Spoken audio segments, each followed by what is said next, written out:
for someone like Sawyer Robertson to emerge. Now, I got somebody ready to emerge right now in Kansas City, someone I know well.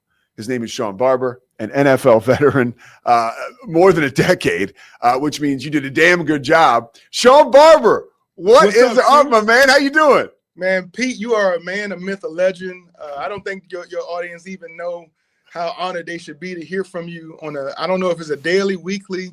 I got to start following the podcast so I can listen to it myself, man. But listen, man, we had a fun time together at the University of Richmond, man. So, I'm honored to be look, man, to chop it up with you a little bit. Hey, dude, I appreciate you saying that. And, someone like you doesn't have to say it, and you did, so I appreciate it. But I do want to start. I want to talk about your career, what you're doing with the Chiefs now. But I want to start with you as the man. I can say personally, for me, I had a unique experience at Richmond, right? I get there. I think I'm going to play. I have a heart problem. I can't play. People like you, and honestly, your brother Stefan, right? You guys welcomed me under the tent, and I felt like I was a member of the team because of you guys, because I didn't really inside feel like I was a member of the team because I felt like I was on the outside. So that as a teammate, right? And this is before you became a superstar, really. I knew you when you were about this thin, dude. So I just want to say thank you for that. You were always a great person first before being an amazing player. Man, I appreciate that. I would say, man, growing up, me and my brother were always more family orientated. We always we encourage our friends to come over to our house, even though, man, listen, my dad was very strict, regulated. Listen, we took toys out. You had to put them back before you went to the next room. If you had snacks, you had to put everything away, clean up before you went to the next thing. So, it wasn't really a bunch of fun things to do around my house, but it gave us a lot of discipline, a lot of order. And it was always a method to the madness. But one thing our friends love to do is they always felt like family when they came to my house. So when I got, a chance to go to the University of Richmond and I was a freshman, man, the one thing I thought was missing was this family atmosphere. It felt like we were just some mercenaries that would all given a scholarship to come and play for Richmond. And I wanted to feel more like it was an honor, man. It was like, man, this should be somebody's dream to come to the University of Richmond, be a Spider, be a part of this family. And I just wanted it to be a brotherhood, man. I wanted it to be a bunch of guys who spent 3, 4, 5 years together and felt like family at the end. And man, listen, I still keep up with at least 15, 16 different guys that we played with at Richmond. The Ramon Streeters, the Eric Goods, the Jasmine Colemans, it just Minoso Rogers, Keith Middleton, Kerry Goodwin, all those guys, man. I kind of keep up with those guys, hopefully to get them to a Chiefs game every once in a while, but just chop in with them, man, checking on them, see how life is treating them. Man, we have a lot of successful guys that left University of Richmond that are now doing different things, scouting, coaching, marketing, broadcasting, a lot of different roles, not just in the NFL, but just in sports in general. That's a really good point. There was something in the water there. It took me a minute to get it, but I eventually did. But no, it's true. There was a standard set, and there was also that family atmosphere. I want to talk a little bit about your career as a player because you really did. I was talking to Matt Davis. I keep up with Davis a lot, right? And, he was talking about blocking you in college, and he said that was the first guy who I was he said there was just no reach. When Shawn was playing a 9 technique, you weren't going to reach and get him. That was impossible. Yeah. At what point did you know that, and you were always where your feet were, but at what point did you know when you were at Richmond, hey, this might be a career for me? I don't know if I ever thought about it being a career while I was at Richmond. I think I just wanted to get an education. I didn't have enough money to, pay for school. And so when Coach Reid came to the house and gave me that good old handshake, we been close. And I was like, man, this just sounds like a guy that's going to be invested in me, developing my talents, developing not just me as a player, but also just me as a man. I just felt like, man, it was going to be a lot of hard work, a lot of mornings, a lot of blood, sweat, and tear, a lot of what they call it, sweat equity. We was gonna get a return on our investment. And it was going to make us some really good people. So football was just something I did. It wasn't who I was. It was just, man, I was good at it. I was talented. I was athletic. but it's so much more to football when it comes to the dedication. And like I said, man, I wanted to be successful, not for myself, but for like all the other 10 guys on the field with me. I didn't want to let my brothers down. I didn't want to let my coaches down. I didn't even want to let the fans down. The fans that came to support us, I wanted to make sure the alignment, the assignment, the execution, we dedicated and sacrificed so much of our time during the week away from our books and studies to be, to go out there and produce on the football field. I just wanted to make sure that we showed that on Saturday. And then, kind of same thing when I got to the NFL. I kind of get a little bit obsessed with the preparation. I always called it the process. The process matters more than what it produces. I get obsessed with the process. This how I take my day-to-day preparing, whether it's for work, whether it's with my marriage, my kids, with my friendships. I want to make sure I'm prepared to be beneficial to the people I'm in relationship with, the people I say are in my circle, the people I care about. I want to make sure I'm really preparing myself for whatever, issues come up. And if they want to talk about something, whether it's faith, family, football, whatever they want to talk about, I want to make sure I'm prepared for that moment. And I really have a heart for people and serving people. So I don't know. I think all that you put all that in a cooker and let it boil a little bit, and you get Shawn Barber. Well, Shawn Barber's still cooking, right? Here you are talking to me from Kansas City. We had to move this up a little bit because you're like, hey, we got our walkthrough coming up. You're working in player engagement with the Chiefs. What was there a theme in your career, whether it was at Richmond or you found it in Washington playing for the then Redskins or with the Eagles that you still carry to players today? Like a lesson you learned or something that you feel is so essential that you still find yourself talking about it daily to players? Oh, definitely. Coach Reid taught, I don't know which year we was at Richmond, but courage. Having the courage to be bold and not be like everybody else, and understanding being unique is a gift. It's not nothing you should run away from. You shouldn't be the guy that wants to be doing what everybody's doing. You want to find a way to really set yourself apart when it comes to being on the football field, being an athlete. Almost in anything you do, you want to do it to the best of your ability, and never turn in work or never do anything half-assed or half-heartedly. That kind of thing, it trickles and it feeds into so many different levels of life. I know myself as a player, like coming from Richmond we're not a powerhouse. We wasn't a football. We're not Georgia, Alabama, University of Miami, Florida State. It's not one of those schools where, when you get to the league, you got to kind of prove to them that you don't belong, because everybody knows that if you come from one of those schools, you're supposed to be a pro player. Coming from University of Richmond, there wasn't a big footprint. There wasn't a big historically a bunch of guys that came out. But the few guys that came out, the Brian Jordans of the world, they left a legacy of a guy from Richmond is going to come. He's going to be smart. He's going to play tough. He's going to be hard-nosed, going to play with a lot of grit, a lot of tenacity. He's going to know his alignment, know his assignment, and then he's going to execute. I was going to run and finish every play through the echo of the whistle. So those are the things that I find just different ways of sharing with our young guys, our rookies, our first and second year players. Continuously understand that this is a gift. Playing in the NFL, whether you're on the practice squad, you're a starter or a reserve, this is you're one of one. This is as good as life gets to be able to play at the NFL on this level, and you should cherish it, and you should prepare every day of understanding what that opportunity holds. And through injuries or through maybe not caring as much, not being prepared, it can be taken away from you. We're cutting and adjusting the roster on a daily basis. Rashee Rice just came off suspension this week. And so when he gets added to the roster, then we had to send a wide receiver home. Jason Brownlee had to get sent home 2 days ago. Well, we had a guy, Jamie Robinson, get brought up from our practice squad and got activated to the Detroit Lions. So that opened that area, that spot for Brownlee to come back. Now, he could have been bitter and he could have been, in his feelings or, F the Chiefs and all that.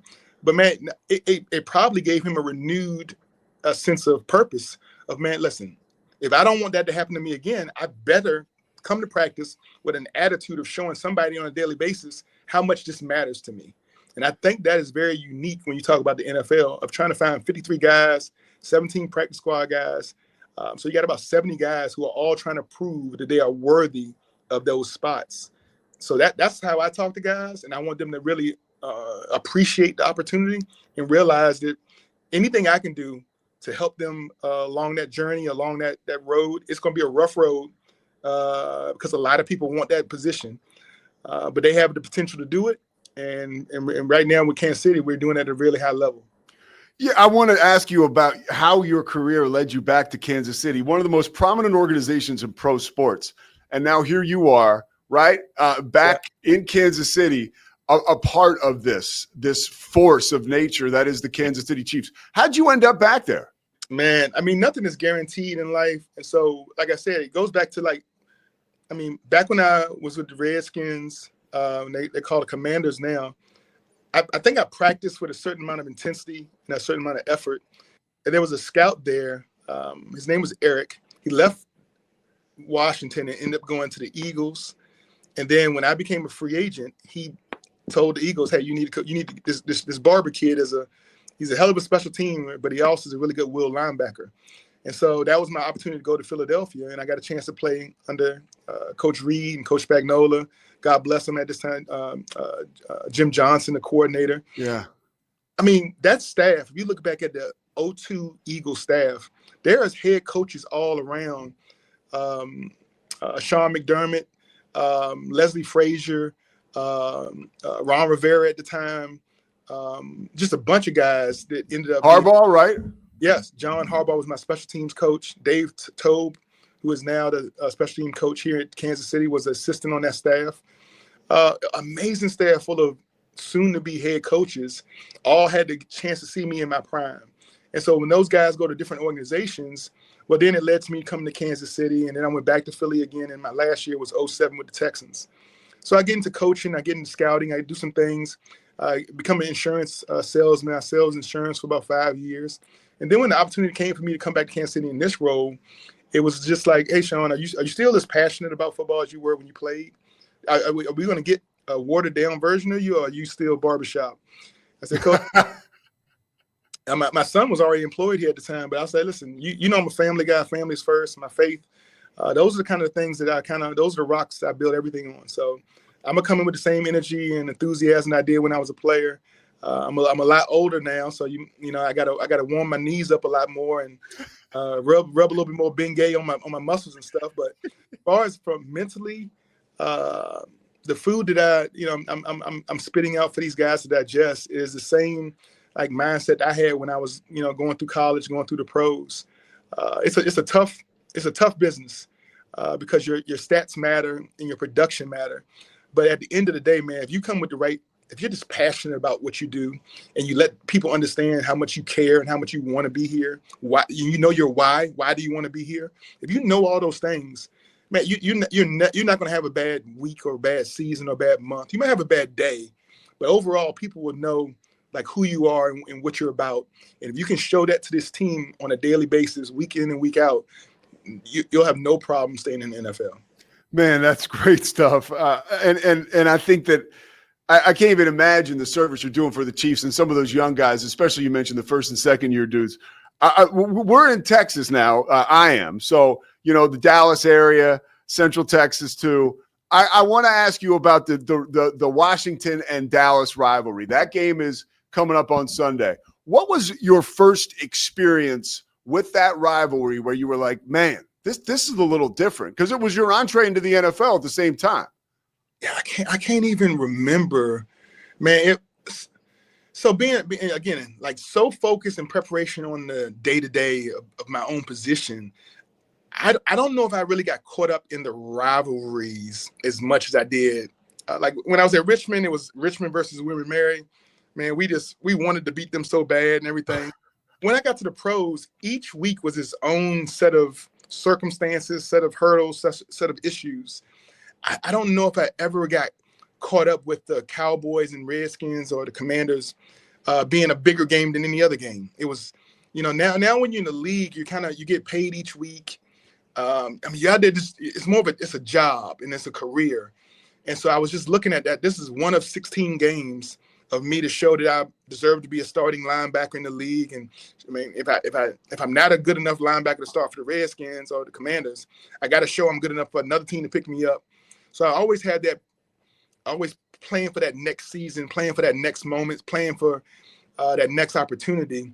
But I did, I did open myself up to make some relationships with different coaches and people in the building who had been around the Redskin Commanders organization for a number of years. And they just talked about historically how, playing against this Cowboy team over and over, and the Cowboys being such a dominant team in the late 1990s and the early 2000s. I mean, you just hate losing to those guys over and over again. And because they was in your division, it was twice a year. I mean, the Troy Aikmans, the Emmitt Smiths, the playmakers, that Nate Newton and that offensive line they had. I mean, they were one of the most dominant teams in the NFL when I first got into the league. And so it was, if we wanted to say that we were a playoff team, I mean, it went through the Cowboys. You had to go through Dallas to prove that you was able to be worthy of the playoffs. And they was always relevant. They were always really good. They had a bunch of dominant teams. And so, yeah, you kind of got yourself up for that game. Like I said, man, that offensive line was tremendous. They had Emmitt Smith as the running back playmaker, man. Troy Aikman as the quarterback. So, I mean, that's a bunch of Hall of Famers that we got to play against. And it was a challenge. And I really think I love to step up and play the best. I wanted to make sure that I played the team when they was full. I wanted everybody to be active. And I don't really like playing teams when they got, the quarterback hurt or the tackle hurt. Now, I want you full. I want if you beat my butt, I want it to be with the best guys you got. I don't want your backups in there and all that kind of stuff. So, I really thrived off the competition. I was kind of obsessed with the level of competition that's available in the pros. And maybe that's why I stayed around for 10 years. Well, I want to ask you two more questions. One, okay, you kind of answered it, but from a skill level, you obviously, just talking to you now, Shawn, you could still play in the NFL with the attitude you have. But from a skill level, what separated you and allowed you to be a starter or main contributor in the NFL for 10 years with some of the marquee organizations in the NFL? What separated you? Like I said, I definitely was dedicated for preparation, getting my rest, nutrition. I was kind of a workout. I work out early, often. Twice a day sometimes. A beast. And by the way, the rumor was when I got to Richmond, because when Shawn became such a superstar, it was like, yo, this guy could barely do 225 when he got here. Oh, I mean, now look at him. The truth is, I did one rep of 185. We had at skilled positions, we had to do 185, and I was a wide receiver coming in, playing wide receiver and DB. I got under there, and when I say I did one rep, it probably was more like a half a rep. And they had to pull the weight up off me. But then, I realized really early on how much strength mattered, and your core strength, your upper body, all that kind of stuff. Like if you really want to go out here and be dominant, you can know what to do and get to that point where that one-on-one, is your discipline versus the guy across the field. Well, if he's, 3 times stronger than you, then you're probably not going to win that much. So I really took that, those first 3 years at Richmond to really, kind of dedicate myself to like getting my body, not just strength wise, but also my conditioning and everything else just up to a level where I could now feel like, you know what, I don't care if it's first, second, third quarter, overtime. I'm going to be one of the most well-trained, conditioned, and then my body, how we say about fatigue will make you a coward. Fatigue. Yeah. You can prepare yourself for a battle, and then when you get tired, the other team is in better condition, and they just don't make as many mental errors and many mistakes because that mentally they're not worried about being tired. And so I realized that, like in my second year at Richmond, if I could get myself in such good shape, physically, mentally, everything, that I didn't allow myself to feel tired. No matter how many plays I was on the field, I'm not going to allow myself to take a moment to be tired. That really, that opened a lot of doors for me as far as my ability to go make plays late in the game, that big sack, that big fumble, that big, stripping the ball out running down a running back once he breaks into the open. All those kind of things that really stand out as like highlight plays. I think my positioning level is what allowed me to really, step up to that moment and really make that into a highlight for me instead of a low light for our team. All right, last question for you, because I know you got to go. You got walkthrough coming up, but you have been able to witness.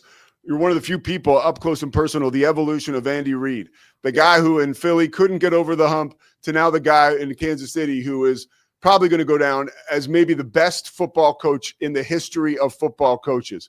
How has he evolved over, the course of time that you have got the chance to witness? Well, so there's two different levels. I said there's a side of him that he knows what he knows. He knows that there's the way that you have to go build this thing. And it's brick by brick. You got each season, you got to tear it down. No matter how good you were the previous season, if you won the Super Bowl, if you was a 5-12 team, whatever you are, you still got to strip it down to the nuts and bolts. And then you got to put it in. You got to start with the basics. You got to start with the fundamentals in training camp. And you got to build a team the right way. You can't fabricate it. There's no fast pass to get to your team playing well. And sometimes you go through something like early this year, the first two games, we went through some bumps and bruises that were not characteristic of an Andy Reid team. It wasn't characteristic of a team that had Patrick Mahomes and Kelsey and Chris Jones and all the stars we had. But in the long run, the fundamentals are being laid of how this team wanted to play and how these guys were going to, be available and stand up and just be a team. And the focus was just, hey, let's stick with the process. Stick with the process. If you stick with the process, then you're going to like what it produces more than not. And we're going to be there in the end. We're going to be ready. But let's not cheat the system. Let's not cheat the process. And so you got that level of Andy that knows how to win and build a championship team.